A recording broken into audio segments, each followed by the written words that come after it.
Okay, in this video I'm going to show you how I plumbed in our new washing machine. We got this on Amazon and it ran about $115, and it's a portable mini twin tub washing machine.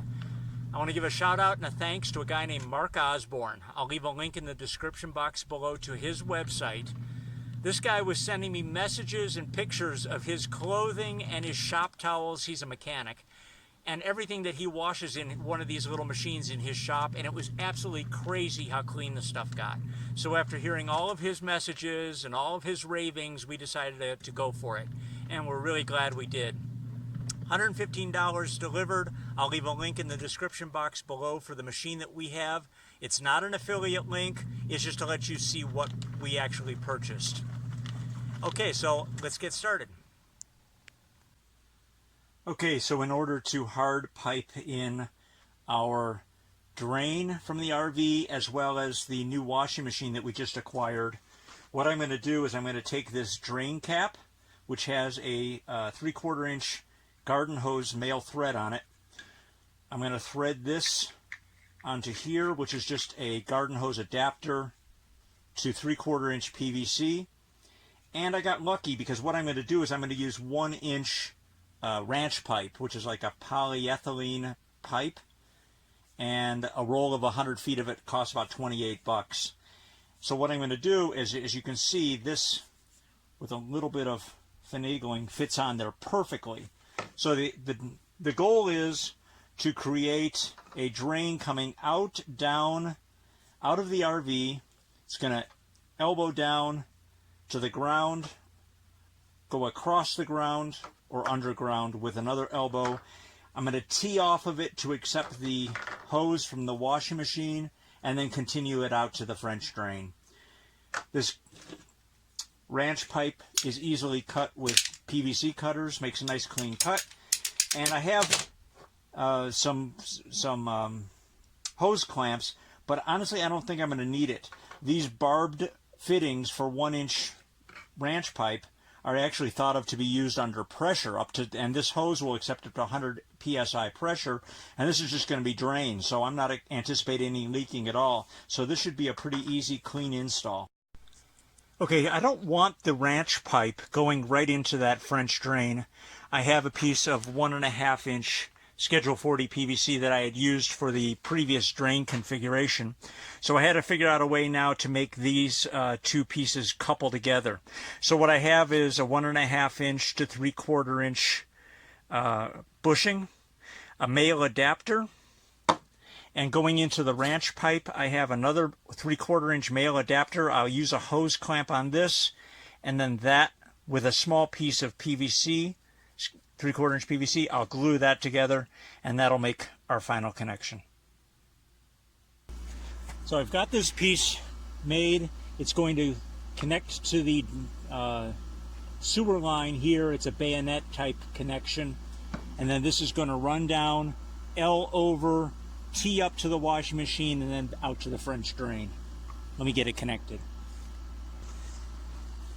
So for all of you who are wondering, we do not use this for black water. This is only a gray water drain line. We have a composting toilet, which is why we can get away with using this 1 inch ranch pipe. So I'm trenching it out slowly, and it's going to be about 12 to 16 inches deep. And with our temperatures here, I'm not too worried about any kind of freezing. We do get a couple days a year below freezing, but it always warms up during the day. So I'm just wetting it down with the hose and bringing it over to this French drain that we have established over here. I'm letting this water soak in so that the sand solidifies a little bit. It'll make the trenching a little bit easier. I have the 1.5 inch PVC running into the French drain, covered with rock to prevent dirt and sand from working its way back into the pipe.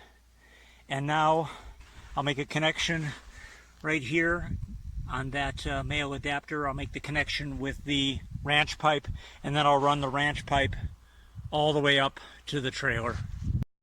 So the connection's been made to the main drain line from the RV, goes down elbows 90 across, slight downhill slope, stemmed up for where the washing machine will connect on a T, and then goes down all the way down to the French drain. This is a frame I built out of 2x4, and I made it 24 by 72. It'll accommodate 12 of those pavers that I used on our patio about a month ago. And what I'm going to do is put this down, I'll level it, fill it with some dirt mixed with Portland cement, tamp it down, wet it, and then lay the pavers on top of it.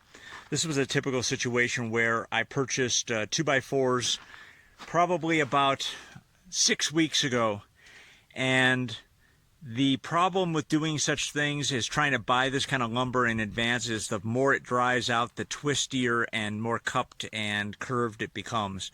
So even though this is just a small square, maybe I can show you by getting from this direction. Yeah, there you can see it. There's a curve. But I'm going to be burying this halfway into the dirt anyway, so I think I'll be able to make it level and work for what I'm doing. So I put together the frame, Shoshugi bond it, and now I'm just scrubbing it down, getting it ready to set in the ground in the level. This is one example where this thing called a jaw horse is really fantastic. It's a combination vise and sawhorse. And you can get them at Harbor Freight now for about 99 bucks and 79 bucks with a coupon. But, you know, this is one called Jaw Horse from Rockwell. I got it off of Amazon, and actually it was a return. It was I got it used like new, and I think I paid about 110 bucks for it. The thing is invaluable. It's one of the best investments I've made in our shop. With a little bit of finagling, I got the frame leveled. I actually had to use broken pieces of paver block to support the corners, and then by backfilling it with dirt, I was able to get it to actually level out more or less. Now what I've done is gone to the back end of the property, grabbed some dirt, mixed it with Portland cement, and now I'm filling up the frame with that mixture. It's going to take 2 loads of that mixture to get the height to the proper level, so that when I set the pavers, they'll be pretty much level with that frame. I'm just using a level here to make sure that I'm keeping the mix nicely distributed and leveling it out at the same time.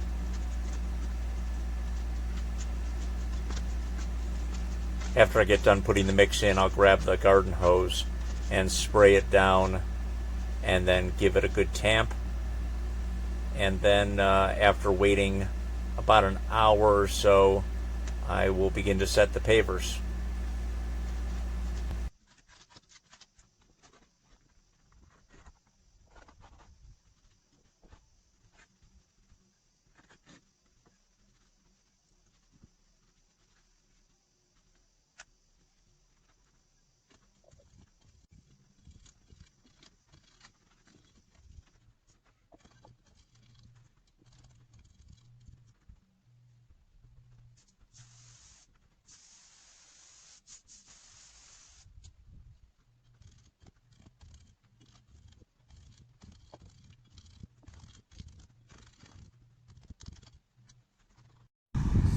Okay, so I've got the block set, and unfortunately I thought the camera was rolling, but it wasn't, when I discovered that the last 2 blocks here actually had to be cut. And I cut them using an angle grinder with a masonry blade on it, and I do apologize for not getting that on film, but I will give you a little recap. The first one I scored on 3 sides and then used a cold chisel to split it at 7.5 inches wide, and it broke relatively clean on top and it real jagged on the bottom. The next one I scored on all 4 sides of the block, and it gave a much cleaner break. So in placing the first one that I cut where it was jagged on the bottom, I of course got over enthusiastic with my mallet, and I really just gave it a love tap, and you can see how it busted in the corner. But it is what it is. So they're all set, and then what I did was I put sand on top of it, swept in the sand, watered it down. I'm going to do that a couple more times, and then tomorrow I'll get the washing machine set, plumbed in. So it's the next day and I'm going to plumb in the washing machine. The first thing I need to do is expose the barbed tee that I buried yesterday. And since this machine is gravity drained, I've decided to take the drain line from the machine and connect it directly to that barbed tee. I secured it with a hose clamp.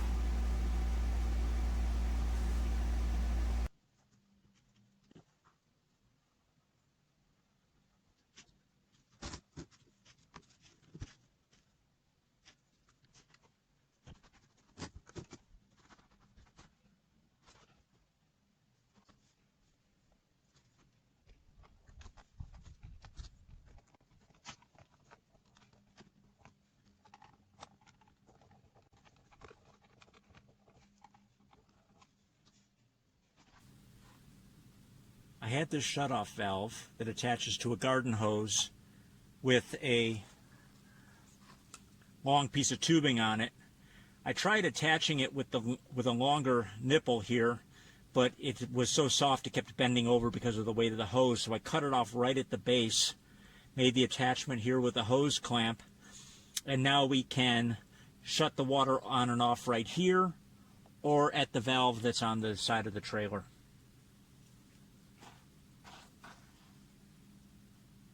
Okay, the installation is complete. I'm sure I'll be tweaking it at some point in the future. But what we have here is a quick connect to the outdoor shower, going into a 90 to a garden hose. Garden hose comes back around up to the water inlet where I've added a ball valve to it, secured it with a piece of 5/8 inch tubing and a hose clamp, and the drain line comes off the back. This machine is gravity fed so the drain line comes off the back, goes down into the ground into the tee that I installed yesterday. So this washing machine does of course run on electricity. I've taken the cord, run it to an extension cord, and plugged it in, or we have it a plug on the other side of the trailer outside it that is GFCI protected, and that's how we'll power it. So we'll have to plug it in every time. Okay, so this is the maiden voyage of the washing machine after it's been hard plumbed in.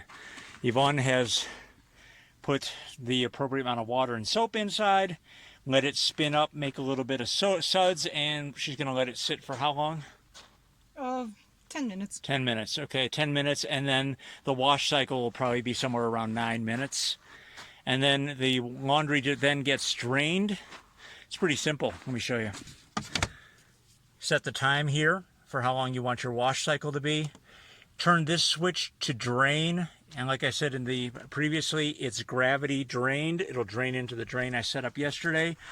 And then you can rinse, fill it back up with fresh water and run a rinse cycle or two, depending on how you like it. And then when you're done, you can take the clothes from the washing area over into the spin cycle. This spins it where they're almost dry. It's crazy how fast it goes, and the centrifugal force really just draws the water right out of the clothes. And once that's done, they just get brought over to our clothesline that we built. And with the weather like we're having today, really by the time the last piece of clothing is hung up, the first piece is dry. It's pretty crazy. But this whole thing will save us the time and trouble of going into the city. It will also save us the diesel fuel of driving into the city. And frankly, the clothes come out cleaner than they ever did at the laundromat. So that's it. That's how it's going to work. If there's any other questions about the setup we have here or anything else, just let us know in the comment box below. And Yvonne is about to turn it on to the actual wash cycle so we can get a look at the agitation. I mean, you can see it's crazy. The water turns dirty. Let's call it dirty and not black. It's two denim and one is Bill's working denim. Okay, so there it's will be two pair of blue jeans. a t-shirt and a couple of socks. Yeah. Right. And that's it for this load. And the trick with this washing machine is you do a little bit every day or every other day. It doesn't take a whole lot of effort, and you keep up with it. You don't let 2 weeks worth of clothing accumulate, because then you'll be out here all day doing it. Okay, that's it. Any questions, let us know. And we will leave a link in the description box below for this machine. We got it on Amazon. It will not be an affiliate link. It'll just let you know which machine we're using. Thanks again. We'll talk to you later. See you in the next video.